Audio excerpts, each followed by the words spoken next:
Let's welcome in Moline Maroons head coach from the Western Big Six, Mike Morrissey. Mike, thanks so much for being here. Thanks for having me, Greg. Appreciate it.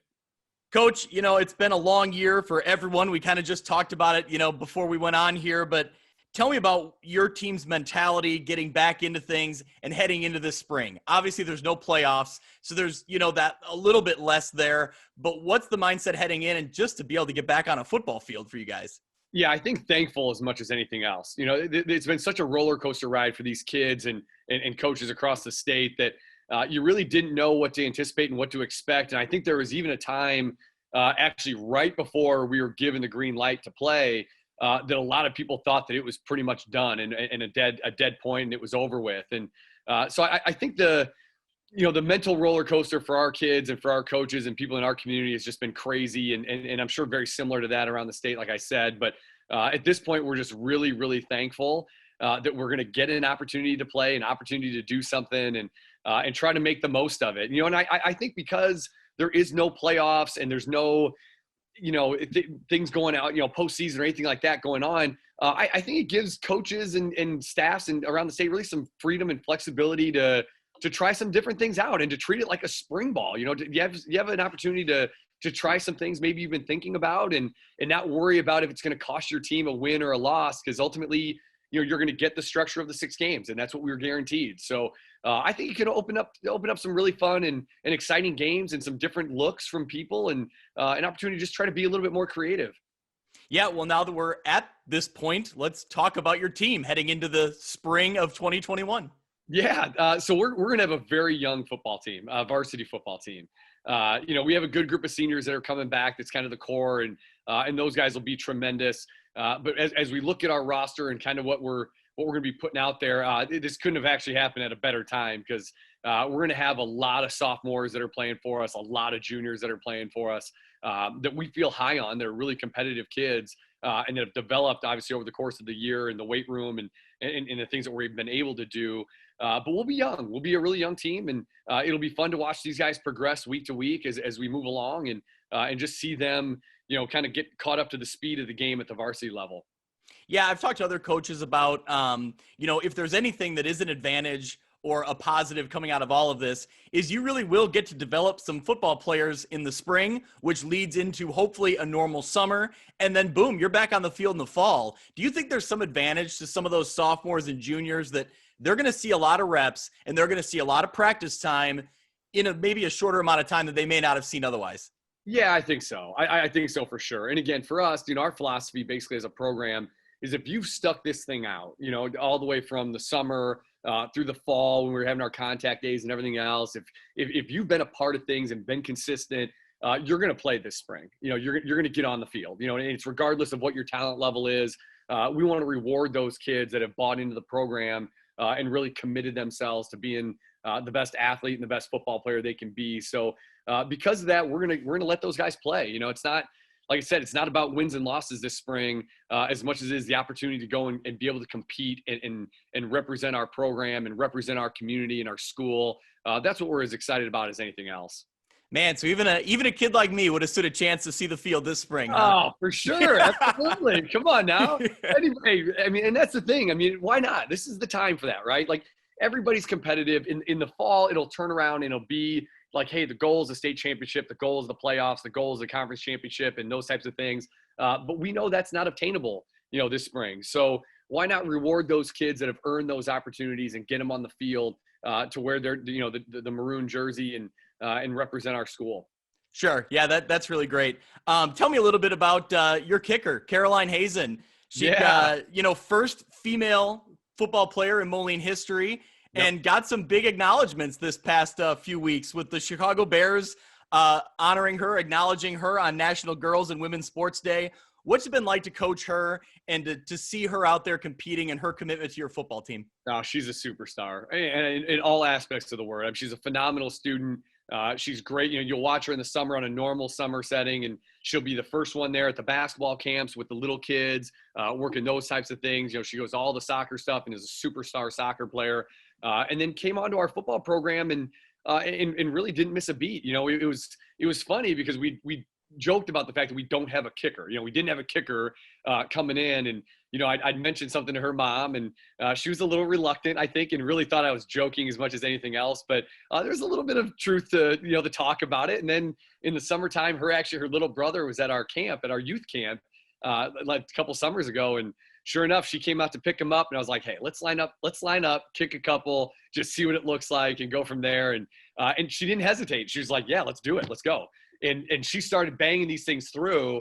And I think I remember all of us kind of looked at each other like, whoa, like, okay, this girl has no experience, no prior experience kicking a football. She's kicking it, like naturally and those things. And obviously we had to work on some little fundamental things. And to her credit, she's done that on her own. And she's just a tremendous young lady. The guys don't look at her any different. She's part of the team, and they celebrate with her when she does great things. And, I remember a time, last year she missed one kick, I think, on her own, where it just kind of went and sailed left. And our guys picked her up after that. They just looked at the same way, like, hey, it's all good. We'll move on. And but she's a tremendous young lady. And the great part of that was, now our JV kicker is a female. Our freshman kicker this year is a female. So we have an entire kicking core of female kickers, and they're just incredible. And they show up, they practice, they work hard. They're a part of the team. They're dedicated to things. And honestly, we don't treat them any different besides the logistical things with locker rooms and those types of things. But otherwise, they're part of our team. They're football players. That's a really cool story, because, I think it's easy, for you to say, or for Caroline to say, like, I want to be, someone that people look up to. And Sure. Now to see it directly happening, there's a direct line. She is making impact at, Moline High School right now. That's really cool. Oh, there's no doubt. I mean, my two daughters, their favorite player unequivocally is Caroline Hazen. And it's Sure. not, Yeah. which is cool. I think, it's neat to hear them talk about that even at home. Yeah. All right. We're going way back here. For those who don't know, your dad, Ed Morrissey, legendary head coach at Pleasant Valley High School on the Iowa side of the Quad Cities. Describe growing up around a head football coach. And do you remember that relationship shifting from like, hey, I love being around football, to like, hey, I want to pick your brain. I want to know more about how you coach football and how you draw up play. Did that shift at some point growing up? Yeah, I think honestly one of my first memories, and this is really strange, but is taking a picture in our living room in Davenport with my dad's 1985 state championship trophy. Like those are just the little things that for whatever reason just resonate, and they sit with you. And I knew from a young age. I mean, he'd be down in the basement, working on football stuff, and I'd be going down there and playing or doing whatever I was doing, and then he'd have me doing 3-step and 5-step drops, really just to see what it looks like. Not necessarily because he wanted to groom me like a Todd Marinovich type thing. He just wanted to see what it looked like and see how I did it, and walk through things. And so I remember very young him always being working on those things on the weekends, and doing his football things, and going even after Friday night games. The whole staff would go somewhere, and I'd tag along. And I'd watch for a little while, and then I'd just end up falling asleep on the couch, as a little kid. But I knew from an early age that I wanted to be a part of that, and I wanted to have the same type of impact that him and his staff had on the players at Pleasant Valley, and the kids that played for them and went on to do other things in life that would come back to reconnect. And I think as I got older, probably middle school or early high school is when you really kind of try to look at things differently, and try to look at things as far as, coverage and fronts and understanding responsibilities. I knew going into high school, I mean, I could tell you what every player's responsibility was on every play, whether it was a run play or a pass play. And that was an advantage. But I think that was just kind of something I enjoyed learning at an early age. And he was obviously a tremendous example and somebody to learn from, and still is to this day for us, him being on our staff. So we're very fortunate that way. But he was really dedicated to what he did at PV, and they had a phenomenal staff of men that I still respect and look up to this day. And that's really kind of what we're trying to mimic here at Moline as well. How many times during a game or after a game does he come up to you and say, "What are you thinking? What are you doing this for? I would have never done that." He's actually pretty good during games. He'll recommend things as games kind of move on, and kind of grab me subtly and do it. But it's more after, when he's kind of been able to evaluate things and go through things, where he'd be like, "Hey, we got to do something different here, or we got to adjust this, or here's what we need to do, off of this play to kind of have a package with it." And he's really, really incredible with that. And his experience and knowledge is is second to none with our system and what we do. So I lean on him quite a bit. And, there's been times where, family get-togethers maybe turn into a little more heated on things when we start discussing philosophies on plays and things like that. But I know it's because he cares, and he wants us to be successful, just like he wanted the kids at Pleasant Valley to be successful. Well, you kind of led into my next question, because are both of your brothers, I know your one brother's at Kentucky Wesleyan, correct? So he was at Kansas Wesleyan. Or Kansas Wesleyan. Yeah, and now he actually is in Knoxville, Tennessee. So he's an assistant coach at Knoxville Catholic down in Knoxville, Tennessee. Okay, and then is your other brother involved in football too? Yeah, so Jim is an assistant football coach for us. He's an coaches outside linebackers for us here. Okay, so there you go. So, talk a little bit about having, that family dynamic, and how much do you pick each other's brains, and you talk about, maybe get a little critical, jump on each other once in a while, but what's that dynamic like with all of you guys? I think we've been that way forever. For as long as I can remember, we were watching football games, whether it be high school games or college games or going to things and NFL games. That's just always what we've been around. And, so now we'll sit and watch games and write down things that we like that maybe we can incorporate into our system or our team. And it's always there. That football piece is always there. My wife was a softball player. She was a state champion and all-state softball player in Arizona. So, she's got the athletic gene and kind of the competitiveness with her as well. And so it really never turns off. It's just something that's always there. It's always around. And honestly, I wouldn't want it any other way.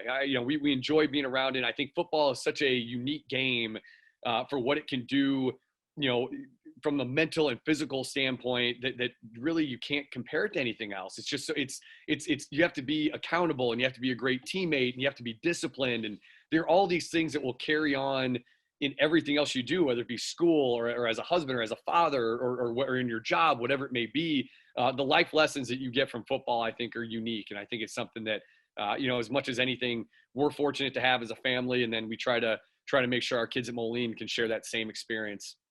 Yep, absolutely. Talk about your time out in Arizona. You referenced your wife being from Arizona. Talk about coaching at Desert Mountain and your offensive coordinator, some guy named Kurt Warner. People may have heard of that guy. What was it like working with him and just having him around and his knowledge and his experience? It was incredible. And I loved Arizona. I think I loved everything about Arizona. The football is incredible, and it's at such a high level, and it's so competitive around the state. And you're able to do it pretty much year round, with kind of contact days and those types of things, non-padded, and they're 7-on-7 all year round. The only thing I didn't like about Arizona was the teacher pay. And so that's what caused us some issues a little bit down in Arizona, was being able to afford it and those types of things, our family as it was growing. So other than that, Arizona was incredible. And to be around guys like Kurt, who's just one of the most brilliant football minds I've ever been around. And I'm very fortunate. He's been a contact for me ever since, and somebody that I'm lucky to call a friend. And we bounce ideas off each other all the time. In my first 2 years, actually back up here, he would call every single Friday night after their game. I'd get a call after they finish, because we'd get done first and then they'd get done after. And he'd just be talking about their game and what they did well, and different things that they tried out that worked for them, and things that maybe we could adjust and work. And, he was such a passing game, and still is such a passing game guru that, when he'd ask me things, it was typically about the run game. What do you guys do, against this box and against this front, and a safety dropping down this way. And so we just talk about that. And, he's got a brand new website that he's starting here soon, this QB Confidential thing that's just incredible. And he gave me access to kind of test run it recently. And so I've been all over that thing, and it's just been amazing. And so our kids have obviously been the beneficiary of that as well. But he's just, everything you hear about him is spot on. He's a great man. His family's incredible. What he does for the kids is above and beyond. And he's just a tremendous guy, and a very, very, in my opinion, he's the best quarterback coach in the country. But he'll wait to probably do the NFL thing maybe until all his kids are done with school. Sure. Yeah. How long were you in awe? When you would walk in a room and say, "Oh my gosh, like I'm in a coach's meeting with Kurt Warner," like how long did it take for that to wear off and he just became your coach, your assistant coach? Yeah. I think initially, when I first got like a text message saying, "Hey, Mike, it's Kurt Warner," like that was like, whoa, okay, hold on. Like what is going on? I kind of told my wife, like, you won't believe this, those types of things. But honestly, because we talked so much early in the process of building our program and trying to do things with our football program, he became another assistant coach and then a friend. And it just kind of morphed into that pretty quickly, where he was just one of the guys. And believe me, like our coaches, when we would get together and talk football and things like that, at some point, something would be brought up about his career, or like, hey, when you threw that pick against James Harrison in the Super Bowl, like what were you like those things? And I mean, as much as we would dish it out to him, he would freaking give it back. Like he was quick and he's clever and I mean, he's super competitive, beyond competitive. But so, I mean, it over time, pretty quickly, it became something where you just, when you talk to somebody every day, you don't really look at him in that light. He just becomes a coach and somebody that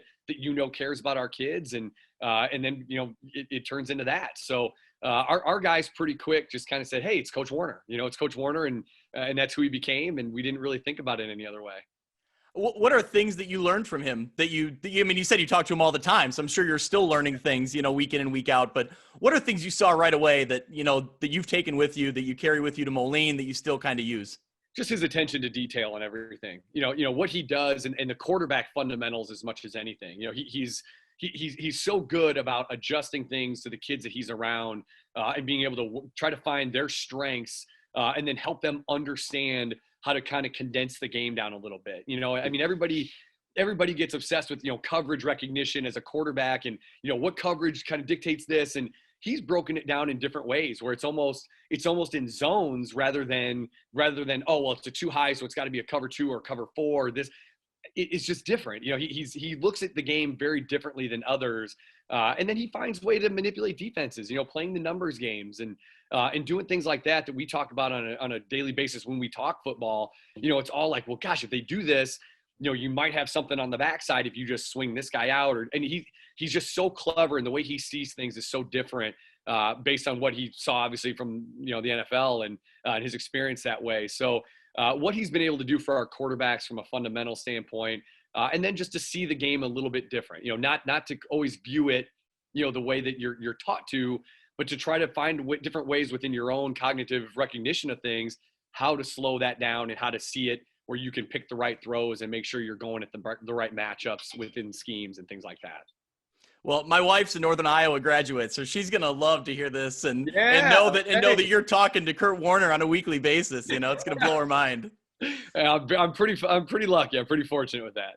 Hey, let's talk about the Western Big Six. You guys came away with the title in 17 and 18, and then those newbies showed up in Sterling, and they kind of took care of business. But talk about year in and year out. It seems like the parity of this league, that there's not a big separation between 1 and even 4 and 5, and especially now tossing in Sterling and Geneseo, and it seems like tossing a year and Galesburg's going to be competitive. Or if it's not Galesburg, it's Quincy that's up on top, or it's Alleman.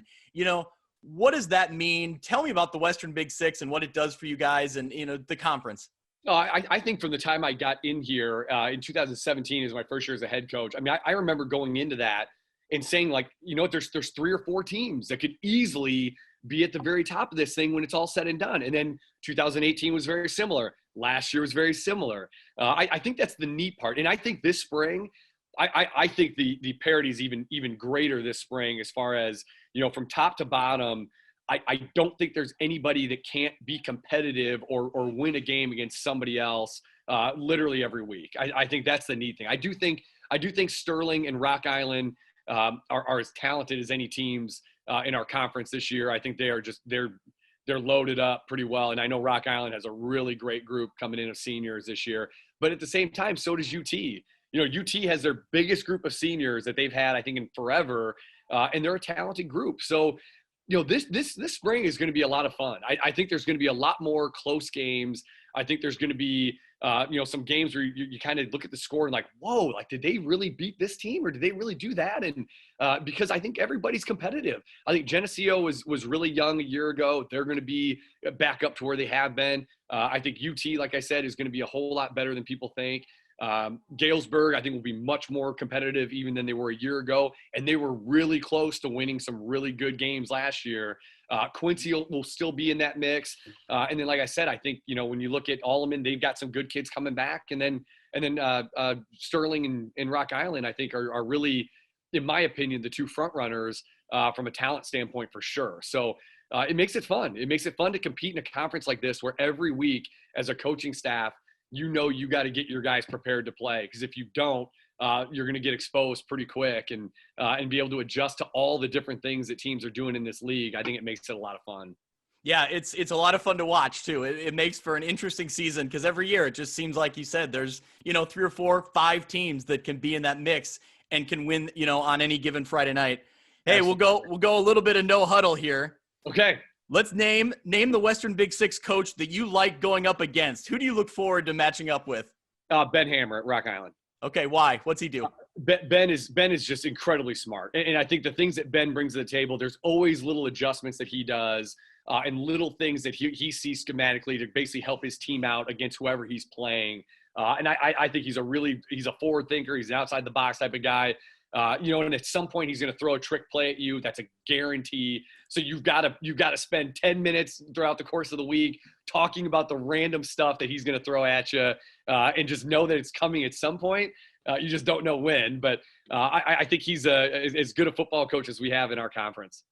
Awesome. All right. When I'm talking about, we're talking about Western Big Six uniforms coming up in the next part of this segment. So if you're not going Moline, you can't say your own school. Okay. What teams, uniforms, colors, helmet, what other team do you like? Do you look and think, all right, yeah. I like UT. And I guess maybe because I was at Cedar Rapids Prairie, so we had the orange and the black going. Sure, yep. And I like this. I like the color scheme. And honestly, I think what it really does is their new turf field is incredible. And so with their, the way it's painted, the way it pops out, with that in their uniforms, I'm going UT. I'm going the Panthers. All right. When we're talking about the Morrissey family, which one of the siblings was or still is the most competitive? Oh, me. For sure. Okay. For sure. It's got to be me. Yeah, I think in stupid ways. Like we've gotten to points where brothers are fighting each other. Brothers are punching holes in the walls, and we've had some good moments. I'll put it that. We've had good moments as a family for sure. Do you think they would also say you're the most competitive? I think they'd probably say they're the most competitive. I think that's true. That's probably why it's that way. I think it's just kind of the way it is. All right, last one. So about a month ago, I think it was your sister posted a video of when your dad won the state championship back in '85 with Pleasant Valley. Really cool video. My question for you is, how much better of a football coach would you be if you had a mustache? So I don't even think I could grow a mustache. That's how sad it is. I don't think I could pull it off. But I'll tell you what, I'm willing to give it a try. And my wife would have to allow this thing because she would be the first one to try to nix this one. But if growing a mustache like him would make me a better coach, I'd be all for doing it. So I think it's worth a shot. Yeah. Maybe that's something as a staff we try to run it this spring, see if we're willing to do the stash, because it worked for him and he pulled it off well. He can pull that thing off. I'm not sure that I can, but I'm willing to try it. Well, I had never seen many pictures of him in his coaching prime. He looks like you. Add a mustache and it's you. So the funny part is I have like old pictures when I'm really young, and he's younger, obviously, and it's football pictures. Whenever they're getting pictures, and my 3-year-old son, when I ask him, like, hey, who's this in the picture? He'll point to me and he'll say his name, and then he'll point to my dad and he'll say me. So if he can't recognize it, there's at least some similarities. But if I gotta do the stash to be successful, then hey, we'll roll it. We'll roll it out this spring and give it a try. Like I said, I think it's worth a shot. So it might be. Thanks so much for taking time. This was great. Yeah, thank you for having me. I appreciate it. All right, good luck this spring. Thanks, Greg.